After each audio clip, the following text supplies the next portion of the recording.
राम राम साथियों। आज इस वीडियो के माध्यम से आपको बताना चाहूँगा कि जो गौ हत्या गौ तस्करी देश में प्रदेश में आज जोरों पे चली हुई है, उस गौ माता को बचाने के लिए अपना एक साथी विक्रांत यादव, जिसका नाम था खवासपुर गांव था, 4 बहनों में एक भाई था, परिवार में इकलौता चिराग था। साथियों,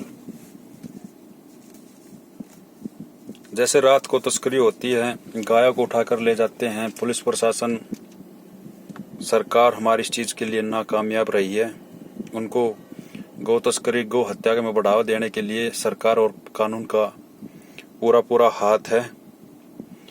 और जो ये हमारा साथी 2013 में जिसकी डेथ हुई थी, मतलब शहीद हुआ था, वह दूसरा हरफुल जाट चुलानी वाला था। विक्रांत यादव ऐसे ही एक किसी गाड़ी की जानकारी मिली उसको। जानकारी मिलने के बाद उसी दिन उसका जन्म दिवस था। उसी दिन जन्म दिवस मनाने से पहले तस्करी गाय की तस्करी के लिए गाड़ी गौ माता से भरी हुई जा रही थी। उसकी सूचना मिलते हुए तुरंत भाग लिए। उसका पीछा किया। कुछ साथी तो वहीं रह गए, लेकिन बाइक पे वो पीछा करता रहा। उस पिकअप गाड़ी में 4 से 5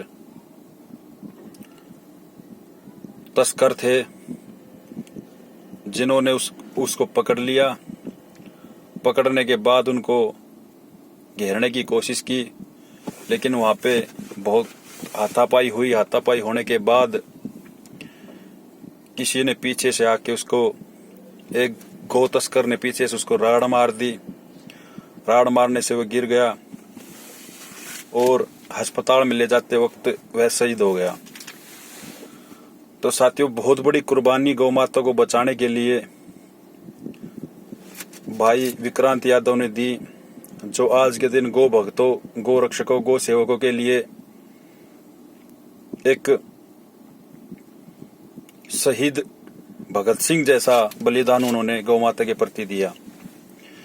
आज के दिन जो नेता बड़े बड़े स्टेजों पर बड़ी बड़ी बातें करते हैं, उन स्टेजों पर उन्हें बातों के सिवा जमीन लेवल पर उनका कोई लेवल नहीं है।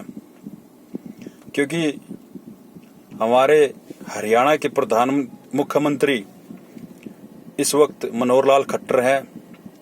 जो अलवर में एक घटना हुई थी, जिसमें एक तस्कर को जनता भीड़ द्वारा मार दिया गया था, वहां पे करोड़ों रुपए सरकारी नौकरी उनको लौटा दिया गया। लेकिन विक्रांत यादव खवासपुर गांव पटौदी गुड़गांव से है। वहां पे न तो कोई एमपी, न कोई एमएलए, न कोई मुख्यमंत्री पहुंचा। तो जो आज के दिन गाय को खत्म कर रहे हैं, गाय को काट कर बेच रहे हैं, इस हिसाब से सरकार से ये लग रहा है कि सरकार उनका बहुमतपूर्ण से सहयोग कर रही है। और जो गौ तस्कर के इतने हौसले बुलंद हो चुके हैं कि वे हथियार भी रखते हैं, गोली भी चलाते, टक्कर भी मार दे, मार के गौ रक्षकों को बेशक चले जाओ, लेकिन गौ तस्कर नहीं मरना चाहिए।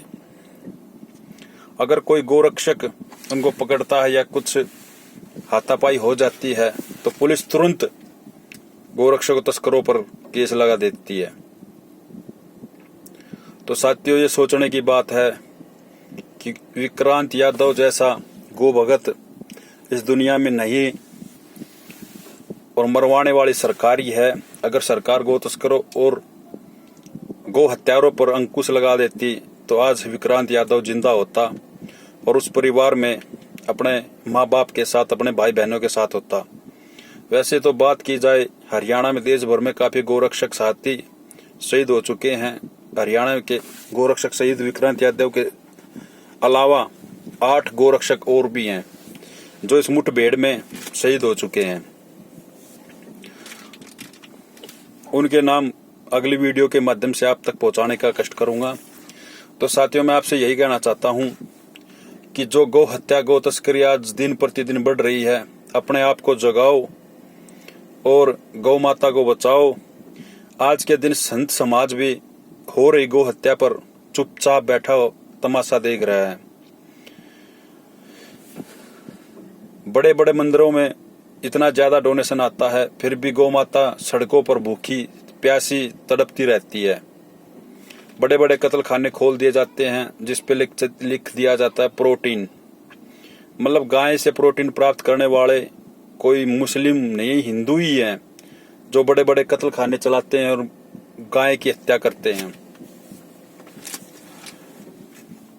क्योंकि बीजेपी सरकार ने गाय के नाम पे काफी वोटें बटोरी, लेकिन काम अगर जमीन स्तर की की जाए तो जीरो ही काम इनका रहा है। तो साथियों, मैं तो यही कहना चाहूंगा, गौ माता को बचाना है तो देश बचेगा, क्योंकि गाय का दूध अमृत के समान है। अगर आज अपने बच्चों को आप थैली का दूध पिला रहे हो, गाय का दूध नहीं पिला रहे, तो थैली के दूध से चश्मे चढ़ जाते हैं, बीमारियां उत्पन्न होती हैं, जिससे हम डॉक्टर को पैसे पूछते हैं।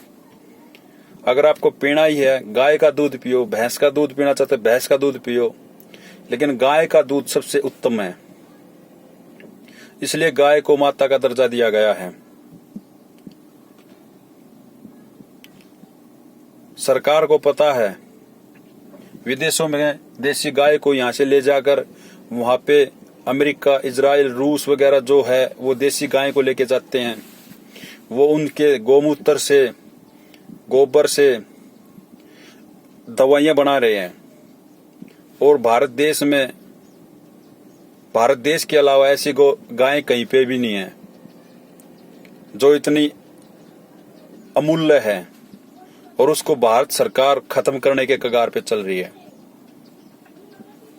तो आप सभी साथियों से मैं ये कहना चाहता हूं कि गौ माता के प्रति अपनी भावना जगाएं, क्योंकि हमारे जो राजा महाराजा की अगर बात की जाए या हमारे भगवानों की बात की जाए तो हर जगह गौ माता से जुड़े हुए मिले हैं। किसी भी राजा महाराजा का, किसी भी भगवान का आप जीवनी उठाकर देख लीजिए, उसमें आपको गाय के प्रति जुड़ाव जरूर मिलेगा। तो मैं अपनी बात को यही विराम देता हूं।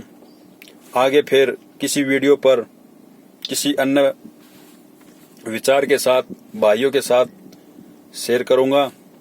इस वीडियो के माध्यम से यही कहना चाहता हूं, गौ माता को बचाओ, अपने परिवार को बचाए, गाय का दूध पिए और निरोगी रहे। थैली का दूध पिलाकर अपने परिवार को खत्म करने और बीमारी पैदा करने के लिए बढ़ावा न दे। जय गौ माता, इनकलाब जिंदाबाद।